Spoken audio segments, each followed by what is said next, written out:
Guys, welcome to part 3 of this chapter nutrition in plants.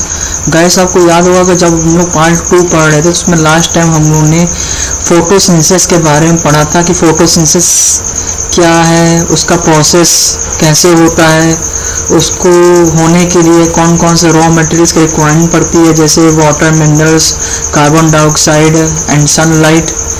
तो जब ये सब रॉ मटेरियल्स अवेलेबल होता है लीव्स को, जो कि एक फूड फैक्ट्री होती है, तो फूड फैक्ट्री क्या करती है, वो फूड बनाती है प्लांट्स में in the form of carbohydrates. Understand? वो कार्बोहाइड्रेट रहता है ग्लूकोज। जब ग्लूकोज बनता है, ग्लूकोज का प्रोडक्शन होता है लीव्स में, तो वो प्लांट्स में स्टोर होता है in the form of starch. You can also say that starch is the reserve food material for plants. Starch glucose बनता है और वो स्टार्च के फॉर्म में स्टोर होता है प्लांट्स में। अंडरस्टैंड? और स्टार्च भी एक प्रकार का कार्बोहाइड्रेट आप दे सकते हैं, यहाँ इसमें मेंशन भी, starch is also a carbohydrate. Guys, उसके बाद एक एक्टिविटी उन्होंने डिस्कस करी यहाँ पे, कभी आपको समय मिले तो आप कर भी सकते हैं इसको, कि इसमें 2 पॉट लेना है, एक ही कैटेगरी का प्लांट का लेना है, एक को डार्क कंडीशन में रखना है 72 घंटे के लिए और एक को सनलाइट वाली कंडीशंस में रखना है। ओके, फिर उसमें दोनों के लीव्स में, एक जो डार्क मोड में रखा था पॉटेड प्लांट और एक जो लाइट मोड पे रखा था पॉटेड प्लांट, दोनों के लीव्स में आयोडीन टेस्ट करना है। गाइस, स्टार्च का कंफर्मेटरी टेस्ट आयोडीन होता है। आयोडीन एक केमिकल होता है, उसको अगर आप किसी फोटोसिंथेटिक ऑर्गेनाइज्ड लीव्स में, जैसे जिस लीव्स में फोटोसिंथेसिस हुआ है उसमें कार्बोहाइड्रेट तो बनना ही बनना है, स्टार्च बनना ही बनना है। तो आयोडीन से पता चल जाता है कि क्या इस लीव्स में फोटोसिंथेसिस हुआ है कि नहीं हुआ है।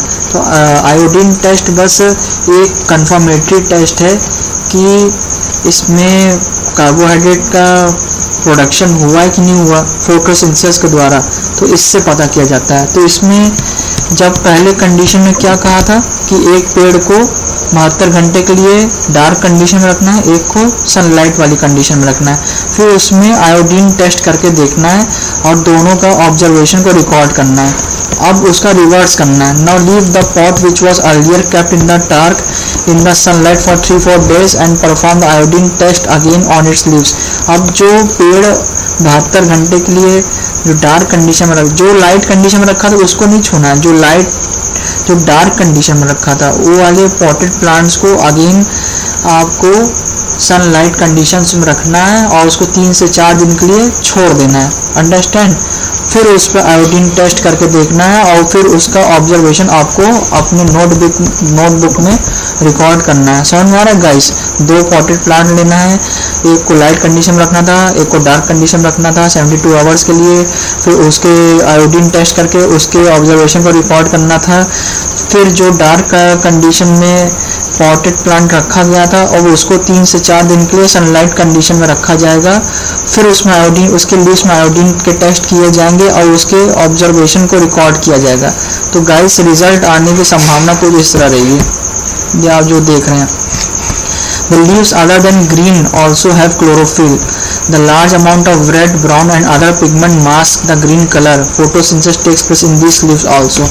जो पॉटेड प्लांट आपने 72 घंटे के लिए डार्क कंडीशन में रखा था उसकी लीव्स थोड़ा रेडिश ब्राउन टाइप की हो जाएगी, लेकिन बाद में जब उसको सनलाइट के प्रेजेंस में रखेंगे तो उस लीव्स में भी फोटोसिंथेसिस पूरी संभावना है कि हो। और जब उसमें फोटोसिंथेसिस होगा तो वो वाली लीव्स जो आप पहले आप पॉटेड प्लांट जो आपने डार्क कंडीशन में रखा था उसको जब आप लाइट कंडीशन में रखोगे तो उसमें जब फोटोसिंथेसिस होगा तो वो भी आयोडीन का कंफर्मेटरी टेस्ट देगा। समझ में आ रहा है गाइस?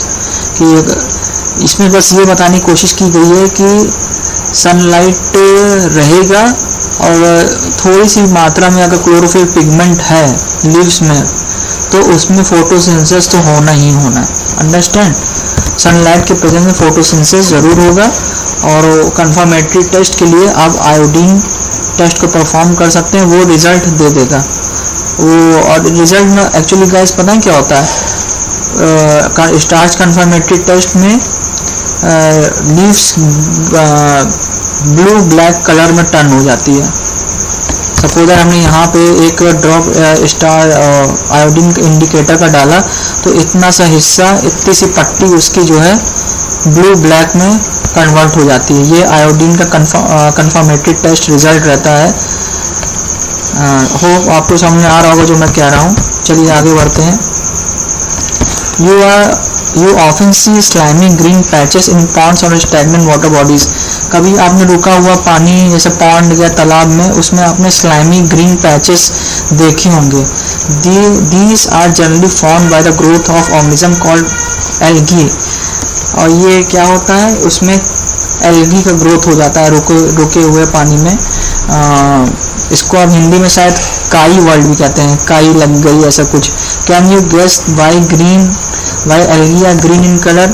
आप क्या गेस कर सकते हैं कि एल्गी ग्रीन कलर का क्यों है? सेम रीजन, उसमें भी क्लोरोफिल नाम का ग्रीन पिगमेंट प्रेजेंट है और उसमें they contain chlorophyll which gives them the green colour. देखिए यहाँ मेंशन भी है।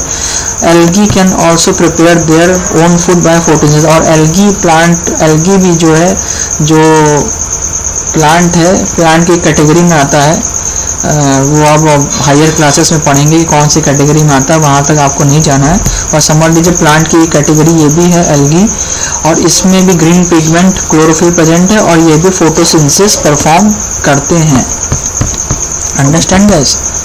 Synthesis of plant food other than carbohydrates. Guys plants में सिर्फ कार्बोहाइड्रेट ही का प्रोडक्शन नहीं होता है, उसके अलावा भी एक दो और कंपाउंड है जिसका प्रोडक्शन होता है। अब उसके बारे में हम लोग को पढ़ना है, समझ रहे हैं? तो you can just learn that plant synthesise carbohydrate through the process of photosynthesis. अभी तक आपने क्या पढ़ा कि कार्बोहाइड्रेट का प्रोडक्शन हो रहा है by the process of photosynthesis.